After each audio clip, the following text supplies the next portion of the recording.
varisi, xalqımızı xaskara olaraq daxil olmuş Cənab İlham Əliyev başda olmaqla xalqımızı Qurtuluş günü münasibəti ilə səmimi qəlbdən, ürəkdən təbrik edirəm. Xalqımıza bundan sonra da işıqlı, nurlu günlər arzu edirəm. Cənab Prezidentin rəhbərliyi ilə daha da xoş günlər arzu edirəm. Qeyd etmək lazımdır ki, biz keçən dərsimizdə, akademiyamızın keçən dərslərində Qurtuluş gününə qədərki dövrün haqqında fikirlərimizi çatdırdıq. Yəni, Qurtuluş gününə gedən yolun başlanğıcı, təməli, Qurtuluş günün bazı hissəsi barəsində danışmışdıq və bugün də xatırlatmaq üçün qeyd etmək istəyirəm ki, Qurtuluş gününə qədərki dövr barəsində çıxış edərkən qeyd etmək lazımdır ki, Qurtuluş gününə gedən yolun başlanğıcı hələ Azərbaycan Respublikasının Sovetlər İttifaqı dövründə SSR-in tərkibində müttəfiq respublika olaraq mövcud olduğu dövrdə İlham Əliyevin müxtəlif sahələrdə, o cümlədən Azərbaycana rəhbərlik etdiyi dövrlərdə bugünümüz üçün, sabahımız üçün, gələcəyimiz üçün və bizim müasir Azərbaycan dövlətinin əsaslarını qurması, yəni bugünümüzü, sabahımızı, gələcəyimizi görür və türmüş kimi bugünümüz üçün, gələcəyimiz üçün görülüşlər barəsində fikirlərimizi çatdırmışıq və bugün də əlavə olaraq qeyd etmək istəyirəm ki, Qurtuluş gününə qədərki dövrün təməl daşları, təməli əsasları müdrik rəhbərimiz Heydər Əliyevin 1953-cü illərdən etibarən Dövlət Təhlükəsizlik Komitəsində milliləşdirmə siyasətinin həyata keçirməklə bugünümüzə gəlib çatan dövrün əsasları qoyulmuşdur. Yəni, müdrik rəhbərimiz, müasir müstəqil Azərbaycan dövlətinin qurucusu və banisi Heydər Əliyev Dövlət Təhlükəsizlik Komitəsində fəaliyyət göstərdiyi illərdə çətin totalitar kommunist rejim şəraitində, daha doğrusu Azərbaycan Respublikası, Azərbaycan Sovet Sosialist Respublikasının SSR tərkibində olduğu bir dövrdə, kommunist ideologiyası əsasında idarə edildiyi bir dövrdə müasir Azərbaycanın, demokratik, hüquqi, dünyavi Azərbaycan dövlətinin əsaslarını qurub yaratmışdır. Yəni, Dövlət Təhlükəsizlik Komitəsində milliləşdirmə, Azərbaycanlılaşdırma siyasətini həyata keçirmək, milli mənəvi dəyərlərimizin qorunması, dilimizin, ədəbiyyatımızın, incəsənətimizin qorunması və 1969-82-ci illərdə və 82-87-ci illərdə müasir Azərbaycanın, müstəqil Azərbaycan Respublikasının iqtisadi, sosial bazasını qurmaqla, yəni iqtisadi müstəqilliyini qurub yaratmaqla, iqtisadiyyatın əsaslarını qurmaqla və həyatının ən çətin dövrlərində, siyasi təzyiqlər və mənəvi repressiyalarında Azərbaycanın, müasir Azərbaycanın, xarici siyasətinin əsas istiqamətlərindən biri və birincisi olan lobbiçilik fəaliyyətinin, diaspora fəaliyyətinin əsaslarını qoyması. Yəni, 20 yanvar faciəsi baş verdiyi zaman 21 yanvar tarixdə Moskvada Azərbaycan nümayəndələrinin gələrək 20 yanvar faciəsini, soyqırımını beynəlxalq cinayət hadisəsi olaraq təqdimləyə çatdırmaqla, təqdim etməklə Azərbaycanın müasir tarixinin diaspora hərəkatının əsaslarını köklü şəkildə qurub yaratmışdır və həyatının Naxçıvan dövründə, fəaliyyətin Naxçıvan dövründə müasir Azərbaycan dövlətinin siyasi əsaslarını, yəni 1990-cı ilin 17 noyabr tarixində 1918-20-ci illərdə mövcud olmuş Azərbaycan Xalq Cumhuriyyətinin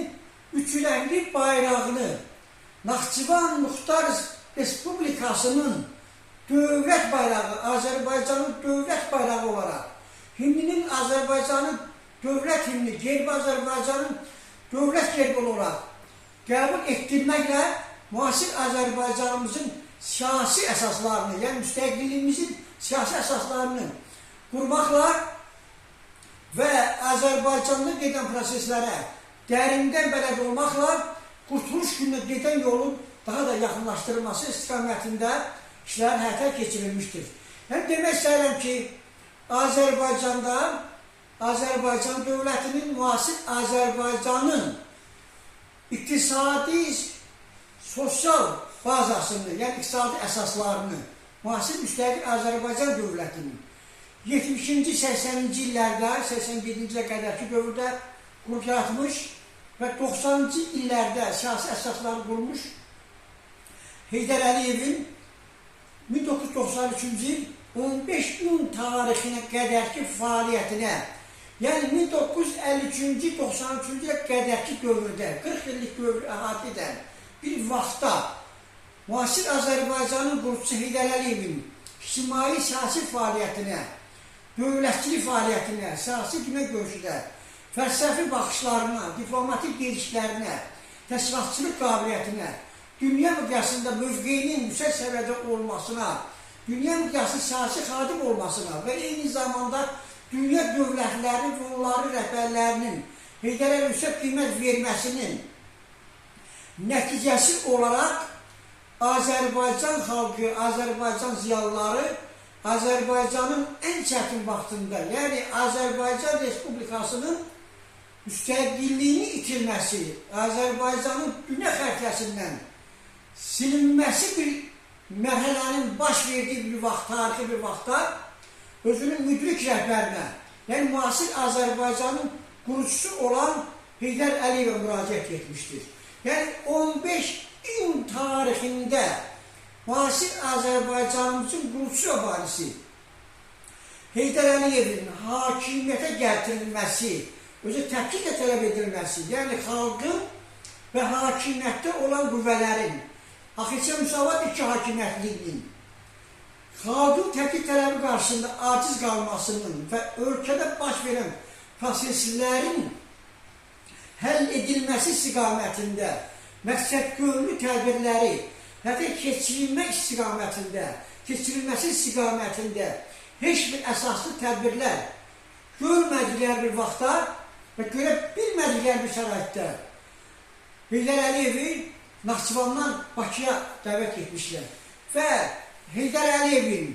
1993-cü ilin 15 iyun tarixində Azərbaycana ikinci dəfə hakimiyyətə gətirilməsi, təhqiqlə tələb edilərək hakimiyyətə gəlməsi müasir müstəqil Azərbaycan tarixinin əsaslarını bir daha qoymuşdur. Yəni Azərbaycan Respublikası, müasir Azərbaycan dövləti Heydər Əliyevin 15 iyun tarixində hakimiyyətə gəlməsi yenidən sanki dünyaya göz açdı. Dünya xəritəsinə yenidən daxil oldu. Yəni həmin dövrə qədər 70-ci, 80-ci illərdə müdrik rəhbərimizin qrup yaratdığı Azərbaycan Respublikası hakimiyyətdə olan satqın, riyakar, avanturist, ermənipərəst mövqedə olan hakimiyyətin, mahiyyətini dərk etməyən Rusiya kəşfiyyatının, Rusiya dövlətinin maraqlarına və digər dövlətlərin maraqlarına uyğun siyasi fəaliyyət göstərən Axircə Müsavat iki hakimiyyətliyinin, 10 hakimiyyətliyinin günahı mücbatından 4 bir istiqamətdə parçalanmışdır. Yəni ki, Rus imperiyasının, Çar Rusiyasının proqramını, planlarını 90-cı illərin axırlarında, yəni 20-ci əsrin axırlarında 1813-cü illərdən başlayaraq imperiyanın, yəni Çar Rusiyasının Azərbaycanı parçalamasının, Azərbaycan xalqını, Azərbaycan torpaqlarının ikiyə bölünməsinin, Azərbaycan xalqının ikiyə parçalanmasının, Cənuba Şimala bölünməsinin davamı olaraq Azərbaycan Xalq Cəbhəsi Müsavat iki hakimiyyətliyi, 10 hakimiyyətliyi, Rus imperiyasının Azərbaycana qarşı həyata keçirici siyasəti, ermənipərəst siyasəti, onların dilicə desək, uğurla həyata keçirərək Azərbaycanı 4 bir istiqamətdə parçalanmaya məruz qoymuşlar. Yəni Azərbaycanda artıq vətəndaş müharibəsi, xaos, anarxiya, Azərbaycan torpaqlarının işğala məruz qalması hər saniyə sürətləndirilirdi. Və bunlara təkan verən kimlər idi? Hakimiyyətdə olan qüvvələr. Belə bir şəraitdə Heydər Əliyev ən çətin məqamda Azərbaycanın müstəqilliyini itirməsi, Azərbaycan dövlətinin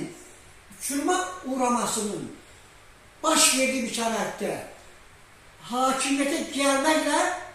15 iyun tarixindən, yəni Qurtuluş günündən müasir müstəqil Azərbaycan dövlətinin hər bir istiqamətdə, hər bir sahədə, o cümlədən iqtisadi siyasi müstəqilliyini qorub möhkəmləndirilməsinin, milli təhlükəsinin təmin edilməsinin, xalqın rifahının yüksəldilməsinin, ölkədə ictimai siyasi sabitliyin qorub möhkəmləndirilməsinin, hüquqi dünyəvi dövlət quruculuğunun həyata keçirilməsinin, eyni zamanda qanun aliliyin təmin edilməsi, demokratik proseslərin sürətləndirilməsinin, vətəndaş həmyərəyliyinin formalaşdırılmasının və eyni zamanda 21-ci əsrin 20-ci illərində son 200 il tarixdə və eyni zamanda həmin tarixin, həmin işğalın, soyqırımı siyasətinin davamı olaraq 30 illik tarix əhatə edən erməni işğalının aradan qaldırılmasının, zəfərə gedən yolumuzun başlanğıcını qoymuşdur. Yəni, bütün bugün əldə etdiyimiz nailiyyətlərin, qeyd etdiyimiz faktların, sübutların əsasında qeyd edə bilər ki, təməli 15 gün tarixindən qoyulmağa başlamışdır.